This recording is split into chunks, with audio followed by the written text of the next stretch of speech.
साल 2025 खत्म होने वाला है। साल 2026 की शुरुआत की अगर बात करूं तो महज 2 से 3 दिन बाकी हैं और शायद आपको पता भी नहीं चलेगा कि कब आप नए साल का वेलकम करेंगे। नए साल की शुरुआत का मतलब है एक नई शुरुआत, बहुत सारे नए सपने। और खास बात यह है कि इस साल आपको एक बात का और बहुत ज्यादा जरूरी ध्यान रखना है। वो ध्यान ये रखना है कि आपने जो पिछले बीते सालों में जो आपने कमाई की, जो आपकी सेविंग्स थी, उसे कैसे आपको सुरक्षित रखना है, इस पर भी आपको जरूर ध्यान देना है। अब बहुत सारे लोग ऐसे होंगे, वो सोच रहे होंगे कि मैं नए साल की खुशियों के बीच आखिर ये बात क्यों कर रही हूँ। वो मैं इस वजह से कर रही हूँ क्योंकि आपको क्या लगता है कि नई शुरुआत सिर्फ और सिर्फ आप करते हैं। नई शुरुआत वो ठग भी करते हैं जो अलग अलग फ्रॉड में आपका सारा पैसा आपके अकाउंटों से चुरा लेते हैं, ले लेते हैं और शायद आपको पता भी नहीं चलता। जब तक आपको पता चलता है बहुत ज्यादा देर हो चुकी होती है।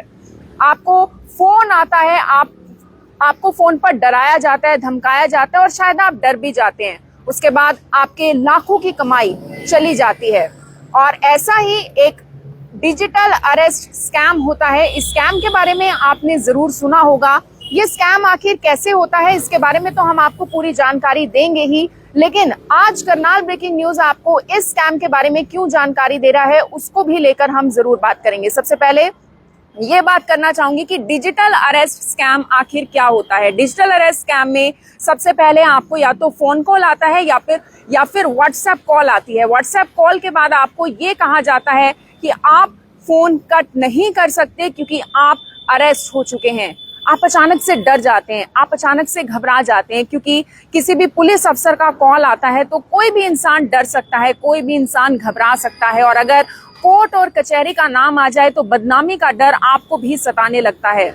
और बड़ी ही कमाल की बात है कि आपको पता भी नहीं चलता कि आप कब डिजिटल अरेस्ट स्कैम का हिस्सा बन जाते हैं और इस स्कैम में आप लाखों रुपए गवा देते हैं, आप करोड़ों रुपए गवा देते हैं। अब जैसे कि मैंने शुरुआत में ही आपको कहा था कि मैं आपको बताऊंगी कि साल 2026 की शुरुआत से पहले मैंने क्यों इस स्कैम के बारे में जानकारी देने की कोशिश की। वो इस वजह से क्योंकि करनाल ब्रेकिंग न्यूज हमेशा आपको सावधान रहने के लिए कहता है। बहुत सारे मामले डिजिटल अरेस्ट स्कैम के करनाल से भी देखने को मिले, हरियाणा से देखने को मिले, देश भर से देखने को मिले। और आप शायद सोचकर हैरान हो जाएंगे कि पिछले कुछ सालों में लोगों ने अपने करोड़ों रुपए इस डिजिटल अरेस्ट के माध्यम से गवा दिए।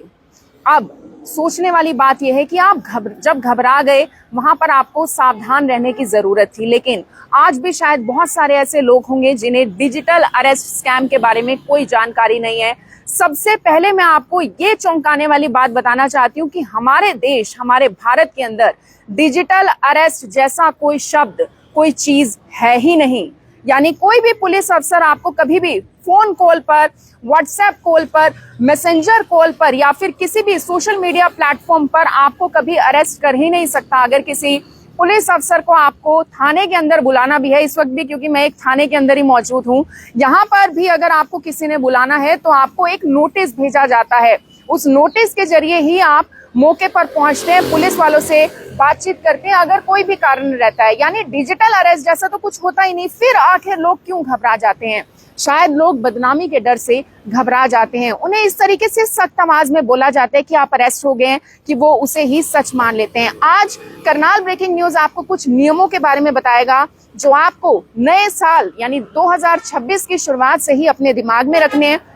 घर पर जो आपके बच्चे हैं उनको भी समझाने हैं, जितने भी बुजुर्ग हैं उन्हें भी बताना है कि आपको किन किन बातों का ध्यान रखना है। तो चलिए उन नियमों की अब हम शुरुआत करते हैं। सबसे पहले तो आप देख सकते हैं इस वक्त हम मौजूद हैं थाना साइबर के बिल्कुल बाहर। सबसे पहले तो अगर आपको किसी भी फोन कॉल पर शक होता है, कोई भी अननोन नंबर है, अगर आप गलती से फोन उठा भी लेते हैं किसी ठग का, तो घबराने की जरूरत नहीं होती क्योंकि डिजिटल अरेस्ट जैसा कुछ भी नहीं होता है। इसके अलावा दूसरी बड़ी बात जो आपको ध्यान रखनी है वो ये कि पुलिस कभी आपको फोन कॉल पर, व्हाट्सएप कॉल पर अरेस्ट नहीं कर सकती। उसके लिए पुलिस को घर पर नोटिस ही भेजना होता है। दूसरा, आप किसी भी अनजान व्यक्ति को कभी भी ओटीपी मत शेयर कीजिए, अपना बैंक पासवर्ड मत शेयर कीजिए, यूपीआई पिन किसी को भी मत बताइए। लोग बार बार ये गलती करते हैं। हालांकि बहुत लोग ये कह रहे होंगे कि इस खबर की क्या जरूरत थी, हम सबको सब कुछ पता है, लेकिन आप शायद सुनकर हैरान हो जाएंगे कि डिजिटल अरेस्ट स्कैम के अंदर फंसने वाले ज्यादातर लोग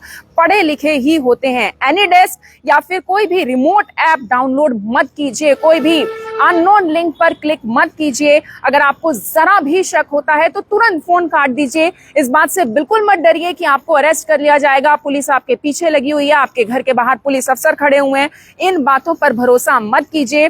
कोई भी ठगी हो जाए, आपको जरा सा भी शक हो, तुरंत 1930 पर कॉल कीजिए। आपको शायद ऊपर भी नंबर दिखाई दे रहा होगा, या फिर cybercrime.gov.in पर आप अपनी शिकायत को दर्ज करा सकते हैं। अपने बच्चों को भी बताइए और अनजान कॉल मैसेज लिंक पर भरोसा मत कीजिए। घर पर जो बुजुर्ग हैं उन्हें भी समझाइए, और कोई भी जो असली सरकारी अफसर होगा वो कभी आपको डायरेक्टली कॉल करेगा ही नहीं। तो नए साल की शुरुआत कीजिए, घबराइए मत। इन ठगों को हमें सबक सिखाना है कि हम लोग यानी भारतीय लोग बहुत आगे हैं, हम पढ़े लिखे हैं, हम समझदार हैं, और हम समझ चुके हैं कि ठग किस तरीके से आपके लाखों करोड़ों रुपए लेने को तैयार बैठी हैं। लेकिन इस साल यानी साल 2026 में हम बिल्कुल भी घबराएंगे नहीं और अपनी मेहनत की कमाई किसी और के हाथ में जाने नहीं देंगे। इस वीडियो को शेयर करना ना भूलें। आप सभी लोगों का धन्यवाद।